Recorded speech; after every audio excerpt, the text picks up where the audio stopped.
Hello साथियों, आप सभी का स्वागत है एक बार फिर से आपके अपने चैनल स्टडी 147 में। आज के वीडियो में हम प्रकाश टॉपिक को कवर करेंगे और इससे रिलेटेड इंपॉर्टेंट क्वेश्चनों को कवर करेंगे। और ये क्वेश्चन करेंगे हम 10th क्लास की जो बुक आती है एनसीईआरटी की एग्जाम्पलर, इस बुक में से कवर करेंगे, क्योंकि इसी बुक में से आरआरबी ग्रुप डी का जो एग्जाम लग रहा है उसमें क्वेश्चंस देखने को मिल रहे हैं। तो चलिए बिना किसी देरी के स्टार्ट करते हैं आज का अपना पहला क्वेश्चन।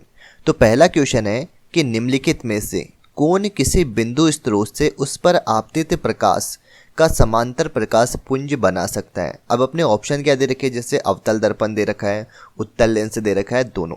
तो इनको थोड़ा डिटेल से कवर कर लेते हैं। जैसे यहाँ पे मैंने बना दिया एक, ये कौन सा हो गया, अवतल दर्पण। अवतल दर्पण कैसा होता है, ये इस प्रकार का अवतल दर्पण होता है। यदि ये यहाँ पे हो गया मुख्य अक्ष, और यहाँ से कोई भी यदि प्रकाश की किरण आती है, जैसे यहाँ से कोई प्रकाश की किरण आई और ये कैसे होती है, इस प्रकार से समांतर हो जाती है। जैसे प्रकाश की किरण आई, ये समांतर हो जाती है। तो इसमें प्रकाश की किरण कैसे हो जाती है, समांतर हो जाती है।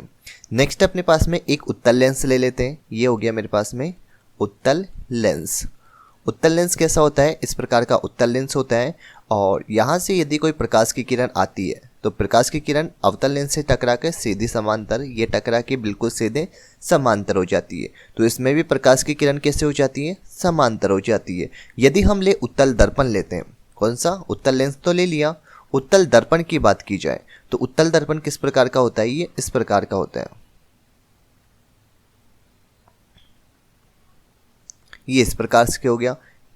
अब यदि यहां से कोई भी प्रकाश की किरण आती है तो ये टकरा के कैसे हो जाती है, ये इस तरफ चली गई, ये इस तरफ हो गई। तो ये समांतर नहीं हो रही है इसके अंदर। एक होता है अपने पास में कौन सा, अवतल लेंस की बात की जाए तो अवतल लेंस, इसमें भी क्या होता है कि ये प्रकाश की किरण जो है ये समांतर नहीं होती है। जैसे यहाँ से कोई प्रकाश की किरण आई तो ये फैल जाती है। तो अपने राइट आंसर की बात की जाए तो इसका राइट आंसर हो जाएगा ऑप्शन नंबर ई, क्योंकि अवतल दर्पण और जो उत्तल लेंस है इन दोनों में प्रकाश की किरण, प्रकाश कैसा हो जाता है, समांतर हो जाता है। नेक्स्ट क्वेश्चन है क्वेश्चन नंबर 2 कि 10 mm लंबी कोई सुई किसी अवतल दर्पण के सामने ऊर्ध्वाधर रखी गई है। इस सुई का 5 mm लंबा प्रतिबिंब दर्पण के सामने 30 सेंटीमीटर दूरी पर बनता है। तो दर्पण की फोकस दूरी ज्ञात करनी है। तो चलिए ज्ञात करते हैं। सबसे पहले एक बार डायग्राम बना लेते हैं इसका। तो ये अपने पास में एक डायग्राम दिया हुआ है, जिसमें यहाँ पे क्या हो गया, इस जगह अवतल दर्पण हो गया। यहाँ पे दे रखा है अपने पास में 10 सेंटीमीटर लंबी सुई है और इसका प्रतिबिंब 5 mm का बन रहा है। और यहाँ से यहाँ तक की डिस्टेंस कितनी हो गई, 30 सेंटीमीटर हो गई। अब यहाँ पे आपको एक तो ध्यान रखना है कि यहाँ पे ये वाली डिस्टेंस कितनी होती है, ये वाली दूरियाँ पॉजिटिव ली जाती है, ये वाली नेगेटिव ली जाती है, ध्रुव के इस तरफ की दूरियाँ। और नीचे की जो दूरियाँ होती है वो कैसी होती है, नेगेटिव होती है। अब अपने पास में एक फॉर्मूला होता है, क्या होता है फॉर्मूला, m, यानी आवर्धन का एक फॉर्मूला होता है। तो आवर्धन यानी m बराबर क्या होता है, I/O, या फिर एक और होता है V/U। तो m बराबर I/O या फिर V/U होता है। अब यहाँ पे यदि I की बात की जाए कि I यहाँ पे क्या हो जाएगा, तो I होता है प्रतिबिंब की हाइट। तो जो प्रतिबिंब है इसकी क्या हो जाएगी, हाइट हो जाएगी। यदि O की बात की जाए तो O होती है वस्तु की हाइट होती है, ये वस्तु की हाइट हो गई। V की बात की जाए तो V यहाँ पे हो जाएगा प्रतिबिंब की दूरी। तो प्रतिबिंब इसकी दूरी को किससे डिनोट करते हैं, V से। और U से डिनोट किया जाता है ध्रुव से वस्तु की दूरी को। तो ध्रुव से वस्तु की दूरी को डिनोट किया जाता है, U से डिनोट किया जाता है। ज्ञात क्या करना है, फोकस दूरी ज्ञात करनी है। तो फोकस दूरी का एक फॉर्मूला होता है, यानी दर्पण सूत्र होता है। कहने का मतलब क्या होता है, एक दर्पण सूत्र होता है। दर्पण सूत्र क्या होता है, 1/f = होता है 1/v + 1/u। अब सबसे पहले तो मेरे को v की वैल्यू तो दे रखी है, लेकिन मेरे पास में u की वैल्यू नहीं है। तो मेरे को इस वाला जो फॉर्मूला है, इस फॉर्मूले से u की वैल्यू ज्ञात करनी पड़ेगी। तो चलिए करते हैं u की वैल्यू ज्ञात। I की वैल्यू मेरे को दे रखी है, I क्या है, प्रतिबिंब की हाइट दे रखी है। ये कितनी दे रखी है, 5 mm दे रखी है। एक बार इसको थोड़ा इस तरफ कर लेते हैं।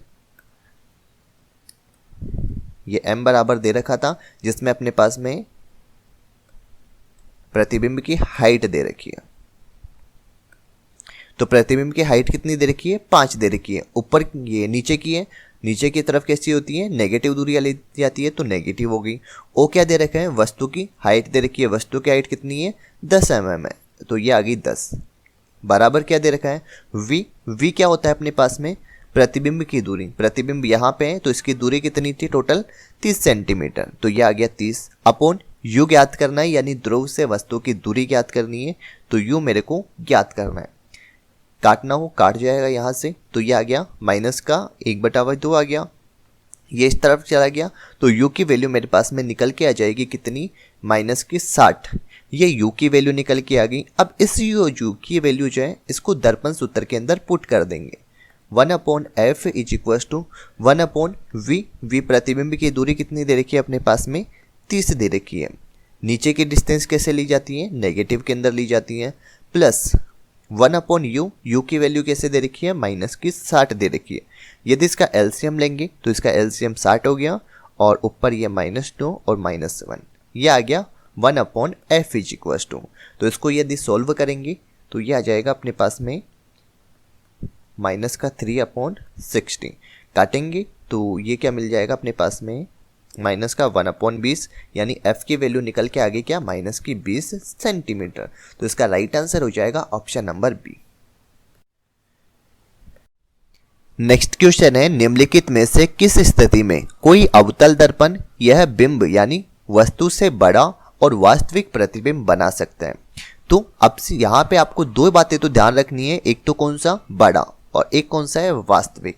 ये दोनों प्रतिबिंब कब बना सकता है, तो ये बना सकता है जब बिंब जो है यह दर्पण के फोकस और वक्रता केंद्र के बीच में होता है, यानी ऑप्शन नंबर सी हो जाएगा इसका राइट आंसर। आइए इसको थोड़ा डायग्राम से समझ लेते हैं। तो अवतल दर्पण से जो प्रतिबिंब का निर्माण होता है वह कैसे कैसे होता है। यदि वस्तु अनंत पर होती है तो इसका प्रतिबिंब कहाँ पे बनेगा, मुख्य फोकस पर बनेगा, वस्तु से बहुत ही छोटा बनेगा, वास्तविक, और उल्टा बनता है। यदि वस्तु अनंत और वक्रता केंद्र के मध्य में होती है तो प्रतिबिंब कहाँ पे बनेगा, यहाँ पे फोकस हो गया और यहाँ पे हो गया वक्रता केंद्र, इन दोनों के बीच में बनता है, वस्तु से छोटा, वास्तविक और उल्टा बनता है। यदि वक्रता केंद्र सी पर होती है तो प्रतिबिंब वक्रता केंद्र पर बनता है, वस्तु के बराबर बनेगा, वास्तविक और उल्टा बनेगा। यदि वस्तु वक्रता केंद्र और फोकस के मध्य में स्थित हो तो वस्तु का प्रतिबिंब कहाँ पे बनेगा, अनंत और वक्रता केंद्र के मध्य में, वस्तु से बड़ा बनेगा, उल्टा बनेगा और वास्तविक बनेगा। यही था इसका अपना जो क्वेश्चन था उसका राइट आंसर। एक होता है अपने पास में वस्तु के फोकस पर होती है ना, तब भी प्रतिबिंब कहाँ पे बनता है, अनंत पर बनता है, वस्तु से बहुत ही बड़ा बनता है, वास्तविक बनता है और एक उल्टा बनता है। और जब फोकस और ध्रुव के मध्य होती है तब प्रतिबिंब कैसे बनता है, दर्पण के पीछे, और जैसे प्रतिबिंब दर्पण के पीछे गया यह वस्तु से बड़ा हो जाएगा, सीधा हो जाएगा और आभासी हो जाएगा। बाकी सभी में कैसा बन रहा था, वास्तविक बन रहा था। लेकिन जैसे फोकस और ध्रुव के मध्य में वस्तु आ जाती है तो इसका प्रतिबिंब कैसा बन जाएगा, आभासी प्रतिबिंब बन जाएगा। नेक्स्ट क्वेश्चन है, एक डायग्राम दिखाया गया है जिसमें कोई प्रकाश की किरण माध्यम ए से माध्यम बी के अंदर गमन करते हुए दर्शाया गया है। तो माध्यम ए के सापेक्ष माध्यम बी का अपवर्तनांक क्या होता है। अपवर्तनांक इसका एक फॉर्मूला होता है, ये फॉर्मूला क्या होता है, sine i upon sine r. ये एक फॉर्मूला होता है। साइन आई का मतलब क्या होता है यहाँ पे, अब यहाँ पे यदि साइन आई की बात की जाए तो आई क्या होता है, यह तो होता है अपने पास में अपतन कोण होता है, जबकि आर की बात की जाए साइन आर, ये होता है अपवर्तन कोण। और ये जो आपको दिखाई दे रहा है sine i upon sine r, इसे कहा जाता है स्नेल का नियम भी कहते हैं। तो ये हो गया कौन सा, स्नेल का नियम हो गया। अब इसको सोल्व करते हैं। आई की वैल्यू कहाँ पे दे रखी है, आपतन कोण कितना है, 60 है, और अपवर्तन कोण कितना दे रखा है, 45 दे रखा है, क्योंकि किरण इस तरफ यानी माध्यम ए से चल के माध्यम बी की तरफ आ रही है। तो साइन आई का मान तो कितना हो गया, यहाँ पे साइन 60 हो गया, अपॉन साइन आर का मान कितना हो गया, साइन 45 डिग्री हो गया। अब यदि इनको आगे करते तो साइन 60 की वैल्यू कितनी होती है, ये √3/2 होती है, अपॉन साइन 45 की मान क्या होता है, 1/√2। √2 से 2 कट जाएगा तो यहाँ पे क्या आ जाएगा, √2 आ जाएगा। तो अपने पास में वैल्यू निकल के आ जाएगी √3/2, और यही इसका राइट आंसर हो जाएगा ऑप्शन नंबर ई।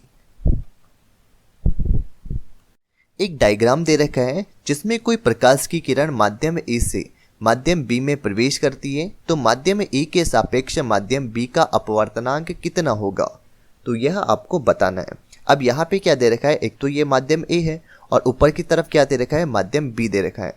यह वाला माध्यम तो कैसा दे रखा है आपको, विरल माध्यम दे रखा है, और ये वाला माध्यम सघन माध्यम दे रखा है, क्योंकि प्रकाश की किरण जैसे ही विरल माध्यम से सघन माध्यम की तरफ प्रवेश करती है तो यह अभिलंब की तरफ झुक जाती है। तो माध्यम ए विरल हो गया और माध्यम बी कैसा हो गया, सघन माध्यम हो गया। अब आपको पता है कि अपवर्तनांक सूचांक यहाँ पे क्या हो गया, ये तो हो गया जैसे Na हो गया, ऊपर वाला क्या हो गया, Nb हो गया।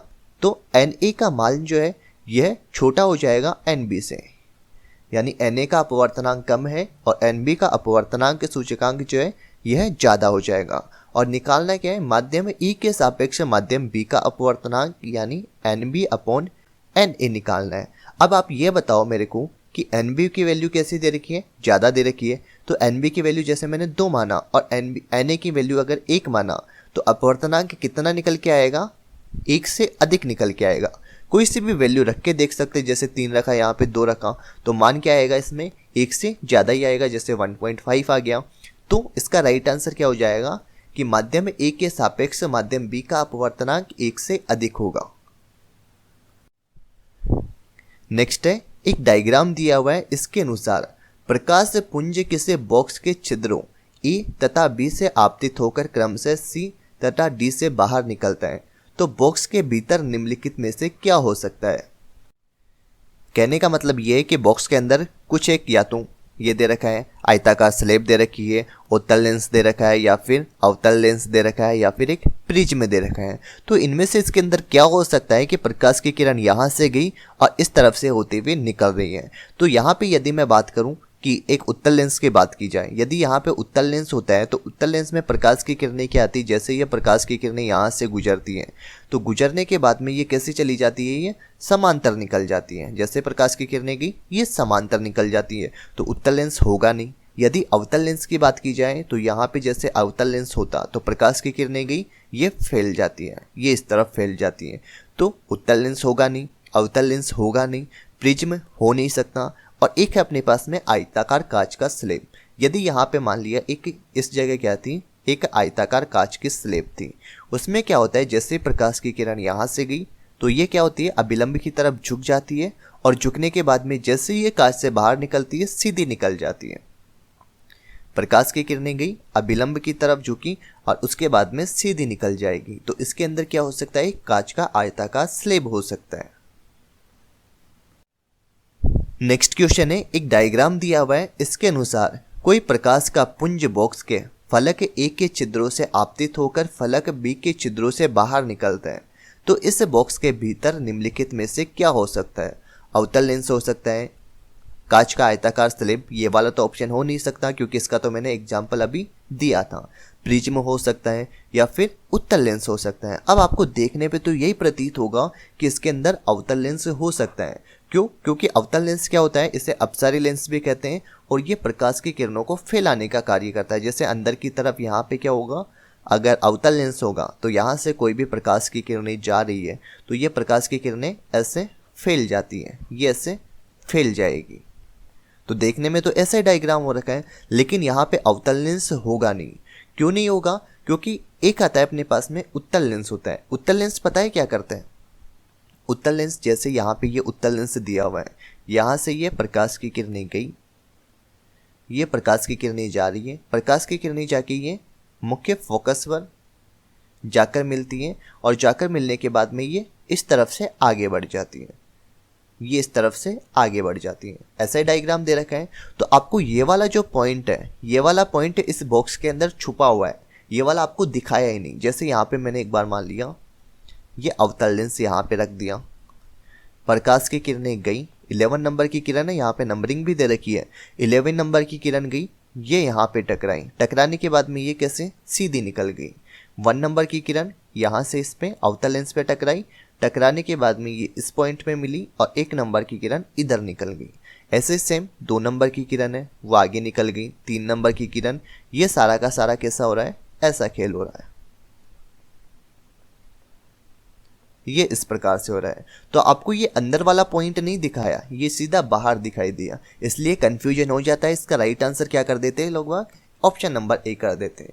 लेकिन ऑप्शन नंबर ए इसका राइट आंसर नहीं होगा, इसका राइट आंसर होगा ऑप्शन नंबर डी, क्योंकि यह एक क्या है, उत्तल लेंस है इसके अंदर। नेक्स्ट क्वेश्चन है, निम्नलिखित में से कौन सा कथन इनमें से सत्य है। अब क्या दे रखा है, जैसे 0.25 m फोकस दूरी के उत्तल लेंस की क्षमता 4 डायोप्टर होती है, क्या ये सही बात है। तो क्षमता, अपने पास में क्षमता यानी P, इसका एक फॉर्मूला होता है। फॉर्मूला क्या होता है, 1/f। क्षमता का मात्रक की बात की जाए तो ये क्या होता है, डायोप्टर इसका मात्रक होता है। और जो उत्तल लेंस होता है, एक तो होता है अपने पास में उत्तल लेंस और एक होता है अवतल लेंस। इन दोनों से रिलेटेड आपको यह ध्यान रखना है कि उत्तल लेंस की क्षमता कैसी होती है, पॉजिटिव होती है, जबकि अवतल लेंस की क्षमता कैसी होती है, नेगेटिव होती है। अब यहाँ पे P दे रखा है, 1/f क्या दे रखा है, फोकस दूरी कितनी दे रखी है, 0.25 m दे रखी है। तो यहाँ पे 0.25 पॉइंट को हटाए, ऊपर 0 0 चले गए, तो ये क्या आ गया, P बराबर क्या आ गया, 4 आ गया। अब अपने पास में क्या दे रखा है, उत्तल लेंस दे रखा है। उत्तल लेंस की फोकस दूरी कैसी होती है, पॉजिटिव होती है, बिल्कुल सही बात है। उत्तल लेंस की पॉजिटिव क्षमता नेगेटिव हो नहीं सकता, तो ये आंसर गलत हो गया। अवतल लेंस की क्षमता कैसी होती है, नेगेटिव होती है, तो ये होगा नहीं, और एक ये वाला हो जाएगा, यानी ऑप्शन नंबर ए और डी ये हो जाएगा इसका राइट आंसर। नेक्स्ट क्वेश्चन है, वाहनों में पीछे के दृश्य को देखने के लिए लगे दर्पण का आवर्धन कैसा होता है। आप सभी को पता होगा कि वाहनों के जो पीछे का दृश्य देखा जाता है उसके लिए प्रयोग में लिया जाता है उत्तल लेंस का। और उत्तल लेंस यह हमेशा आपको कैसा, एक तो बनाता है वास्तविक और एक छोटी इमेज बनाता है, इसलिए इसका जो आवर्धन है यह हमेशा कैसा होता है, 1 से कम होता है। तो ध्यान रखना, ये कैसा, वास्तविक और छोटी इमेज बनाता है, इसीलिए इसका आवर्धन यानी मैग्निफिकेशन ये हमेशा 1 से कम होगा। तो इसका राइट आंसर क्या हो जाएगा, ऑप्शन नंबर 1। नेक्स्ट क्वेश्चन है, क्वेश्चन नंबर 10, किसी अवतल दर्पण पर आपतित सूर्य की किरणें दर्पण के सामने 15 सेंटीमीटर दूरी पर अभिसरित होती है। इस दर्पण के सामने किसी बिंब को कहाँ पर रखें कि इसका समान साइज का प्रतिबिंब बन सके। सबसे पहले तो हम यहाँ पे बनाते, एक यहाँ पे अवतल दर्पण का निर्माण करते हैं। अब अवतल दर्पण के अंदर क्या होता है, एक बार यहाँ पे मैंने बनाया, ये अवतल दर्पण का निर्माण किया और ये हो गया अपने पास में मुख्य अक्ष हो गया। अब आपको सबको यही पता होगा कि अवतल दर्पण के अंदर अपन को कैसा चाहिए, समान साइज का प्रतिबिंब चाहिए। तो वस्तु कहाँ पे होनी चाहिए, वस्तु होनी चाहिए वक्रता केंद्र के ऊपर। वक्रता केंद्र पर होगी तभी तो इसका प्रतिबिंब कैसा बनेगा, समान साइज का प्रतिबिंब बनेगा। यहाँ पे हो गया F। तो वक्रता केंद्र पर होने के बाद ही इसका प्रतिबिंब कैसा बनता है, समान साइज का बनता है। अब यहाँ पे दिया हुआ है F कितना दिया हुआ है, यहाँ पे 15 सेंटीमीटर दिया हुआ है। तो एक फॉर्मूला होता है जो क्या होता है, 2F बराबर क्या होता है, रेडियस ऑफ कर्वेचर के बराबर होता है। तो 2F F की वैल्यू दे रखी है 15, यानी 2 × 15 इक्वल्स टू हो जाएगा R, यानी ये हो जाएगा अपने पास में 30 सेंटीमीटर। यानी इसको कहाँ पे रखा जाएगा, दर्पण से 30 सेंटीमीटर की दूरी पर इसको रखा जाएगा। निम्नलिखित में से किसके द्वारा निश्चित रूप से दूरस्थ ऊंचे भवन का पूरी लंबाई का प्रतिबिंब देखा जा सकता है। तो दूरस्थ स्थित ऊंचे भवन का पूरी लंबाई का प्रतिबिंब यह देखा जा सकता है, अवतल दर्पण से भी देखा जा सकता है, उत्तल दर्पण से भी देखा जा सकता है और समतल दर्पण से भी देखा जा सकता है। यानी इसका राइट आंसर हो जाएगा उपरोक्त सभी। नेक्स्ट क्वेश्चन है, क्वेश्चन नंबर 12, टॉर्चों, सर्च लाइटों तथा वाहनों की हेडलाइट में जो बल्ब लगा रहता है वह कहाँ पर लगा हुआ रहता है। जैसे एक बार यहाँ पे मैं डायग्राम बना लेता हूँ वाहन की हेडलाइट का। हेडलाइट ऐसी होती है और यहाँ पे क्या लगा हुआ रहता है, एक शीशा लगा हुआ रहता है। पीछे की तरफ ये होती है परावर्तक सतह होती है जो कि परावर्तन का कार्य करती है, और इस जगह पे क्या लगा रहता है, बल्ब लगा रहता है। अब ये कौन सा बन गया, यहाँ पे ये बन गया अपने पास में अवतल दर्पण बन गया। अब अवतल दर्पण जिसे क्या कहा जाता है, अब सारी दर्पण भी कहा जाता है। यानी कि ये जितनी भी जो प्रकाश की किरणें होती है उनको क्या करता है, फैलाने का कार्य करता है। अब फैलाएगा जब भी तो हमको वाहनों के अंदर ज़्यादा एरिया कवर होगा। अगर ये एक जगह पे केंद्रित कर दे, मान लीजिए लाइटों को एक जगह केंद्रित करते तो मन को ओनली फॉर यही एरिया दिखाई देगा, साइड का एरिया दिखाई नहीं देगा। तो अवतल दर्पण, इसे अपसारी दर्पण भी कहते हैं, जो कि लाइट जो है इसको फैलाने का कार्य करता है। अब ये जो यहाँ पे जो बल्ब लगा रखा है इसकी पोजीशन के बारे में पूछा गया है कि ये कहाँ पे होना चाहिए, इस जगह पे होना चाहिए, यहाँ पे किस जगह पे होना चाहिए। अब अगर इसको अपन आगे लगाएंगे तो ये प्रकाश को ज़्यादा दूर तक नहीं फैलाएगा, जबकि इसको पीछे की तरफ लगाएंगे तो ये प्रकाश को ज़्यादा फैलाने का कार्य करेगा। तो इसको कहाँ पे लगाएंगे, बिल्कुल जो अपने पास में होता है ना फोकस होता है उसके पास में लगाएंगे, यानी परावर्तक की जो फोकस है इसके अत्यंत निकट में लगाएंगे। तो इसका राइट आंसर क्या हो जाएगा, ऑप्शन नंबर बी हो जाएगा इसका राइट आंसर। किसको जो है फोकस के बिल्कुल पास में लगाएंगे या फिर फोकस पर लगाएंगे। नेक्स्ट क्वेश्चन है परावर्तन के नियम यह कहाँ पर लागू होते हैं। केवल समतल दर्पण पे, जैसे ये समतल दर्पण है तो पीछे की तरफ ये परावर्तक सतह हो गई, तो भी ये भी क्या करता है, परावर्तन का कार्य करता है। यदि अवतल दर्पण की बात की जाए तो अवतल दर्पण कुछ ऐसा होता है, अवतल दर्पण, और यह भी प्रकाश की किरणों को परावर्तन का कार्य करता है। एक होता है अपने पास में उत्तल दर्पण, ये उत्तल दर्पण हो गया, यहाँ से कोई प्रकाश की किरण आ गई और ये परावर्तित कर देता है। तो अवतल दर्पण, उत्तल दर्पण, और एक अपने पास में समतल दर्पण हो गया, अवतल और उत्तल, यानी सभी दर्पणों में चाहे उनकी आकृति कैसी भी हो सभी में परावर्तन के नियम लागू होंगे। वायु से कांच के आयताकार स्लैब पर आपतित किसी प्रकाश किरण का गमन पथ कैसा होगा। 4 विद्यार्थियों ने ABCD के नाम से 4 डायग्राम बनाए, तो आपको इनमें से देखना है कि कौन सा डायग्राम सही हो जाएगा। अब अपने पास में क्या होता है कि जैसे ये अपने पास में आयताकार स्लैब हो गई, यहाँ से कोई भी प्रकाश की किरण आती है तो ये अभिलंब की तरफ थोड़ा सा ये इस तरफ जैसे ये मुड़ गई, और मुड़ने के बाद में ये बिल्कुल सीधी निकल जाती है। तो ऐसा डायग्राम किस में बन रहा है, ऑप्शन ए में प्रकाश की किरण बिल्कुल सीधी निकल गई, ये तो होगा नहीं। ऑप्शन सी की बात की जाए तो यहाँ से प्रकाश की किरण निकली लेकिन यहाँ से कुछ भी चेंजेज नहीं आया, बिल्कुल ये सीधी जा रही है, ये वाला ऑप्शन भी गलत हो गया। ये प्रकाश की किरण आई, अभिलंब की तरफ झुकी लेकिन बिल्कुल सीधा निकल गई, लेकिन ऑप्शन नंबर बी हो जाएगा इसमें राइट आंसर। प्रकाश की किरण आई, कांच के स्लैब के अंदर से ये अभिलंब की तरफ झुकी और वापस फिर सीधी निकल गई, यानी ऑप्शन नंबर बी हो जाएगा इसका राइट आंसर। नेक्स्ट क्वेश्चन दिया हुआ है क्वेश्चन नंबर 15। आपको एक तो जल दिया हुआ है, तारपीन का तेल, बेंजीन तथा केरोसिन दिया गया है। तो इनमें से किस माध्यम में समान कोण पर तिरछी आपतित कोई प्रकाश की किरण सबसे अधिक मोड़ेगी। तो आपको सबसे पहले यह ध्यान में होना चाहिए कि जिस भी वस्तु का या फिर जो भी आपको पदार्थ वगैरह दे रखा है उसका अपवर्तनांक जिसका सबसे ज़्यादा होगा वह प्रकाश की किरण सबसे अधिक मुड़ेगी। तो जिसका अपवर्तनांक ज़्यादा वह प्रकाश की किरण सबसे अधिक मुड़ेगी। अब बात की जा रही है यहाँ पे जल की। जल का यदि अपवर्तनांक की बात की जाए तो ये कितना होता है, 1.33 होता है। तारपीन का अपवर्तनांक कितना होता है, ये होता है लगभग 1.47 होता है। और बेंजीन के अपवर्तनांक की बात की जाए तो ये होता है 1.5, और एक है केरोसिन जिसका अपवर्तनांक होता है 1.44। तो इनमें से सबसे अधिक अपवर्तनांक किसका है, बेंजीन। तो यही हो जाएगा इसका right answer, option number D, यानी जिसका अपवर्तनांक ज़्यादा होगा वह प्रकाश की किरण भी सबसे अधिक मुड़ेगी। किसी अवतल दर्पण में आपको एक डायग्राम दिया हुआ है, इसके अनुसार आपतित प्रकाश की किरण के लिए निम्नलिखित आरेखों के अंदर से कौन सा आरेख सही हो जाएगा।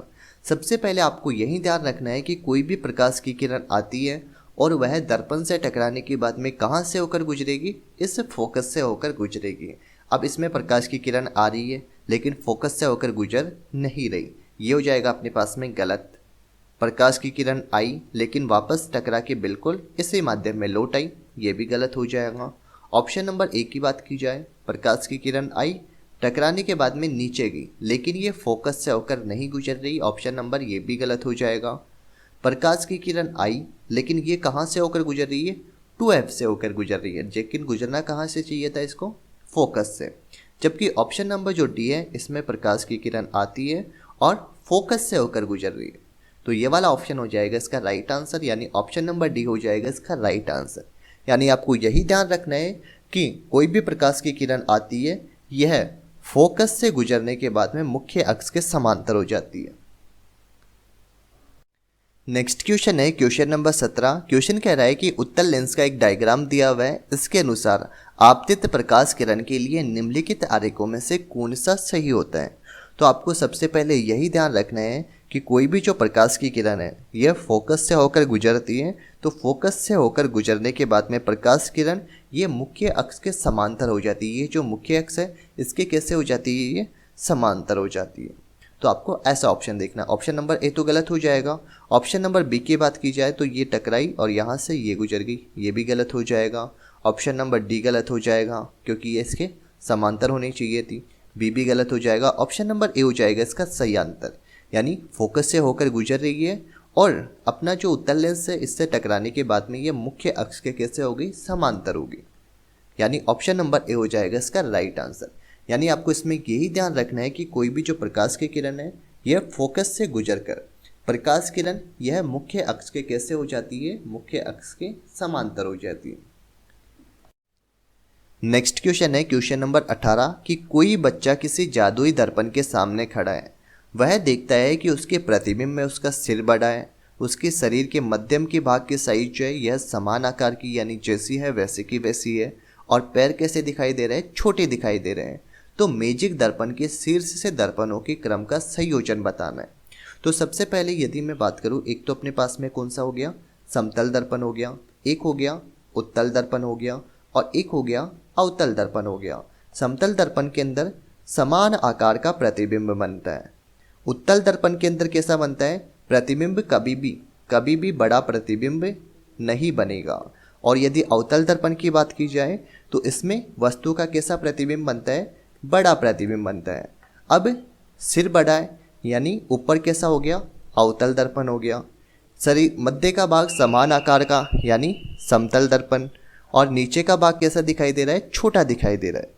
तो नीचे कौन सा हो गया, उत्तल दर्पण, यानी ऑप्शन नंबर सी हो जाएगा इसका राइट आंसर।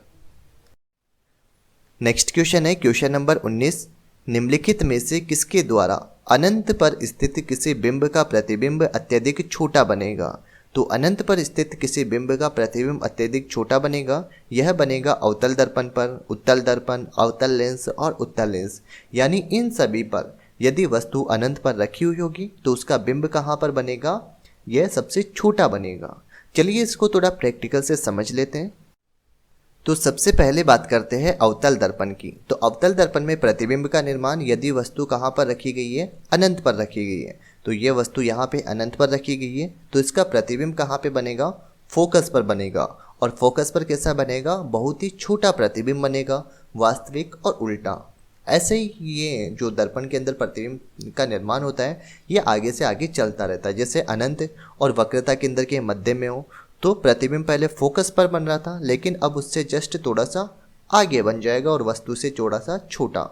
यदि वक्रता केंद्र की बात की जाए तो प्रतिबिंब वक्रता केंद्र पर बनेगा, बराबर, वास्तविक और उल्टा। वक्रता केंद्र और फोकस के मध्य हो तो प्रतिबिंब वक्रता केंद्र से थोड़ा सा आगे यानी वक्रता केंद्र और अनंत के मध्य में बनेगा, वस्तु से बड़ा, उल्टा और वास्तविक बनेगा। यदि वस्तु फोकस पर स्थित है तो प्रतिबिंब अनंत पर बनेगा, बहुत ही बड़ा बनेगा, वास्तविक और उल्टा। जबकि फोकस और ध्रुव के मध्य यहाँ पे कोई वस्तु है तो इसका प्रतिबिंब दर्पण के पीछे में बनेगा और वस्तु से बड़ा, सीधा तथा आभासी। आभासी एक ही स्थिति में बनता है जब फोकस और ध्रुव के मध्य में हो, और आभासी का बनेगा जब प्रतिबिंब दर्पण के पीछे की तरफ बनेगा। नेक्स्ट है उत्तल दर्पण से प्रतिबिंब का निर्माण। तो जब वस्तु अनंत पे रखी गई हो तब वस्तु का प्रतिबिंब कहाँ पे बनेगा, बिल्कुल छोटा बनेगा, और यह वस्तु से बहुत ही छोटा, आभासी और सीधा होगा। और उत्तल दर्पण में एक और होता है जब वस्तु अनंत और ध्रुव के मध्य कहीं पे भी रखी हो, यहाँ पे हो, यहाँ पे हो, यहाँ पे हो, कहीं पर भी हो, तो वस्तु का प्रतिबिंब कैसा बनेगा, आभासी, सीधा, ध्रुव व फोकस के मध्य, और कैसा बनेगा, छोटा प्रतिबिंब बनेगा। तो उत्तल दर्पण के अंदर प्रतिबिंब कभी भी बड़ा नहीं बनता है, हमेशा प्रतिबिंब कैसा बनेगा, छोटा ही बनेगा। तो ये बात ध्यान रखनी है कि उत्तल दर्पण में वस्तु का प्रतिबिंब कभी भी वस्तु से बड़ा नहीं बनता है। एक अपने पास में उत्तल लेंस की बात की जाए तो उत्तल लेंस के अंदर यदि वस्तु कहाँ पे रखी गई है, अनंत पर रखी गई है, तो इसका प्रतिबिंब कहाँ पे बनेगा, F2 पर बनेगा, और यह वास्तविक, बहुत ही छोटा और उल्टा बनेगा। सेम ऐसे ही अवतल लेंस की बात की जाए तो अवतल लेंस में भी अनंत पर कोई वस्तु है तो इसका प्रतिबिंब कहाँ पे बनेगा, F2 पर बनेगा, वस्तु से छोटा तथा आभासी और सीधा प्रतिबिंब बनेगा। अवतल लेंस में प्रतिबिंब F2 और प्रकाशीय केंद्र C के मध्य में बनता है, चाहे वस्तु कहीं पर भी स्थित हो। यह प्रतिबिंब वस्तु से छोटा बनेगा, आभासी प्रतिबिंब और सीधा बनेगा। अवतल लेंस हमेशा अभावी प्रतिबिंब बनाता है। तो यह था आज का हमारा एक इम्पोर्टेंट लेक्चर, जिसमें हमने प्रकाश से रिलेटेड जितने भी इम्पोर्टेंट टॉपिक थे और इसकी जो NCERT की एग्जाम्पलर बुक आती है 10th क्लास की, उसको सोल्व किया है। अगर आपको पूरा चैप्टर पढ़ना हो तो हमारे चैनल स्टडी 147 इस पर आप सर्च कर सकते हैं, या तो अवतल लेंस, दर्पण, लेंस, इस टॉपिक को सर्च करके आप इन वीडियो को देख सकते हैं, या फिर डिस्क्रिप्शन बॉक्स में आपको लिंक मिल जाएगा, आप इन्हें वहां से देख सकते हैं। अगर आपको हमारा ये वीडियो अच्छा लगा है तो हमारे YouTube चैनल स्टडी 147 को सब्सक्राइब कीजिए और बेल आइकन को दबाइए लेटेस्ट स्टडी वीडियो सबसे पहले देखने के लिए।